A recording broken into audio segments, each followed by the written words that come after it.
Hello friends, welcome to TV recipes. ఇవాళ అందరికీ ఇష్టమైన ఆవకాయ అంటే అందరికీ ఇష్టం ఉంటుంది కదా. సో ఆవకాయతోటి బిర్యానీ ఎలా చేయాలనేది చూసేద్దాం. ఈ బిర్యానీ చేయడం చాలా చాలా సింపుల్ అండ్ టేస్ట్ వస్తే చాలా బాగుంటుంది. ఆవకాయ తినడం కంటే ఇలా బిర్యానీ చేసుకుని అప్పుడప్పుడు తింటే చాలా బాగుంటుంది. ఎలా చేయాలో చూసేద్దాం. సో ముందుగా ఒక దాంట్లో కొంచెం ఆయిల్ తీసుకున్నాను. సో దాంట్లో మనం సన్నగా కట్ చేసుకున్న ఒక 2 ఆనియన్స్ అనేటివి మంచిగా ఫ్రై చేసుకోవాలి. గోల్డెన్ బ్రౌన్ వచ్చే వరకు మంచిగా ఫ్రై చేసుకోవాలి. సో ఇలా ఫ్రై చేయడం వల్ల ఆనియన్స్ చాలా టేస్టీగా ఉంటుందన్నమాట బిర్యానీ అనమాట. సో ఇలా కొంచెం ఫ్రై అయి ఉంటాయి కదా, ఇలా లైట్ బ్రౌన్ వచ్చిన వాటిని కొన్ని తీసి పక్కకు పెట్టుకుంటున్నాను. సో ఇలా కొన్ని ఆనియన్స్ అనేటివి తీసి పక్కకు పెట్టుకోవాలి. తర్వాత ఇదే దాంట్లో కొంచెం ఘీ అనేది యాడ్ చేసి ఒక 2 ఆకు, ఇంకా దాల్చిన చెక్క, ఇంకా లవంగం, ఇంకా కార్డమం అన్నీ వేసి కొంచెం పుదీనా కూడా వేసి మంచిగా మిక్స్ చేసుకోవాలన్నమాట. సో ఇది వచ్చేసి వెజిటేబుల్స్ కూడా ఎలాంటివి అవసరం లేవన్నమాట. దీంట్లో ఒక 4 పచ్చిమిరపకాయలు, ఇంకా కొన్ని జీడిపప్పు, తర్వాత ఇలా పెరుగుని మంచిగా లూజ్గా చేసుకొని ఆ పెరుగు కూడా ఇలా దీంట్లో కొంచెం అనేది యాడ్ చేయాలి. సో ఇలా యాడ్ చేసిన దాంట్లో మనం ఆవకాయ, దీంట్లో జింజర్ గార్లిక్ పేస్ట్ అనేది నేను ఏది కూడా యాడ్ చేయట్లేదు, ఎందుకంటే ఆవకాయలో మనకి అల్లం వెల్లుల్లి ఉంటుంది. సపరేట్గా యాడ్ చేస్తే దాని ఆవకాయ ఫ్లేవర్ అనేది పోతుందన్నమాట. సో అందుకు మీరు ఇందులో ఉన్న ఆవకాయని తీసుకున్నారనుకోండి, దాంట్లో ఉన్నది సరిపోతుందన్నమాట.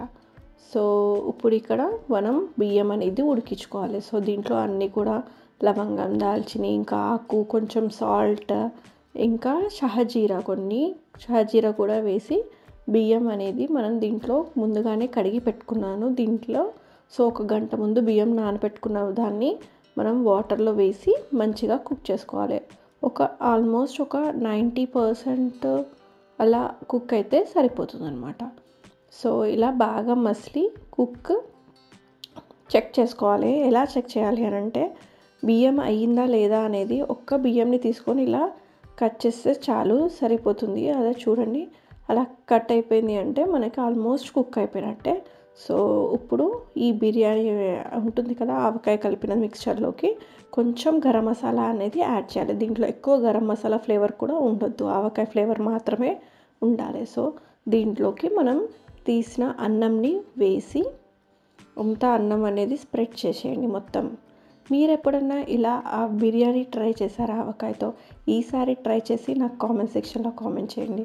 సో మనం సైడ్కి కొన్ని ఆనియన్స్ తీసి పెట్టుకున్నాం కదా, సో ఆనియన్స్ అనేటివి యాడ్ చేయాలి. ఇంకా కొంచెం ఏమంటారు, బిర్యానీ మసాలా, ఇంకా పుదీనా, కొత్తిమీర అన్నీ ఇంకా మనం బిర్యానీకి ఎలా యాడ్ చేస్తామో కొంచెం సాఫ్రాన్ వాటర్, ఇంకా కొంచెం ఘీ అనేది అన్నీ కూడా యాడ్ చేస్తున్నాను. యాజ్ ఇట్ ఈజ్ బిర్యానీ లాగానే, కానీ వెజిటేబుల్స్ లేకుండా ఏమీ, ఓన్లీ ఆవకాయతోటి. సో ఇలా చేసి మనం దీన్ని కొంచెం సేపు దమ్ పెట్టాలి. అది కూడా కింద పెంచు మీద పెట్టి, నేను డైరెక్ట్గా పెట్టట్లేదు, ఇలా పెట్టి ఒక 15 to 20 minutes వరకు దాన్ని మంచిగా ఉడకనివ్వాలి అనమాట. సో అలా అయిపోయిన తర్వాత ఒక్కసారి తీసి చూడండి, చాలా బాగుంటుంది.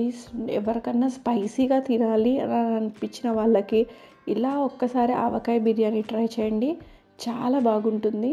అన్నం అనేది కూడా మంచి పర్ఫెక్ట్గా ఉడికిపోయింది. చూసారు కదా, కలర్, ఆవకాయ కలర్ చాలా బాగుంటుంది. ఇంకా ఇది మార్నింగ్ చేసి తిన్నదానికంటే కూడా నాకు ఈవినింగ్ చాలా బాగా అనిపించింది. అంటే ఫ్లేవర్స్ అన్నీ కూడా దానికి మంచిగా పట్టేసుకుంటాయి కదా బియ్యంకి. సో ఇలా చేసి ట్రై చేయండి, చాలా బాగుంటుంది. Thank you for watching. నచ్చితే లైక్ చేయండి, షేర్ చేయండి, సబ్స్క్రైబ్ టు టీవీ రెసిపీస్.